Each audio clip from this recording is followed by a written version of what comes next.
বিয়েবাড়ির মেনু প্রথমে চলে আসলো একটা প্লেট, যার মধ্যে ছিল একটা টিস্যু পেপার, এরপর দিয়ে গেল একটা জলের বোতল, তারপর এক পিস লেবু, তারপর ছিল চিকেন তন্দুরি আর একটা চাটনি। আর এই চিকেন তন্দুরিটা অনেক বড় ছিল, যেই কারণে আমরা দুজন মিলে এক পিসই নিয়েছিলাম, একটা থেকে দুজন শেয়ার করে খেলাম। এর সাথে স্যালাডও ছিল।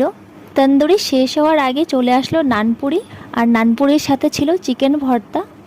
নানপুরি দিয়ে চিকেন ভর্তা খাওয়া শেষ না হতেই চলে আসলো ভাত।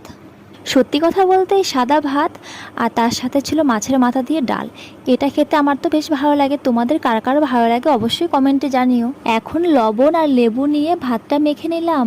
ও হ্যাঁ, সাথে তো ঝুরি আলু ভাজাও ছিল। এটাই হচ্ছে আমাদের বাঙালিদের শান্তির খাবার, তাই না?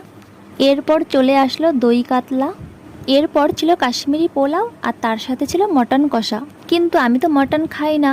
আর মেনুতে ছিল পমফ্রেট মাছ, কিন্তু পরে শুনলাম সেটা ক্যান্সেল করা হয়েছে, তাই আমাকে আরেক পিস দই কাতলা দিয়ে গেছে। তারপর আসলো চাটনি আর পাঁপড়, এরপর আসলো রসগোল্লা, আমি নিয়েছি এক পিস।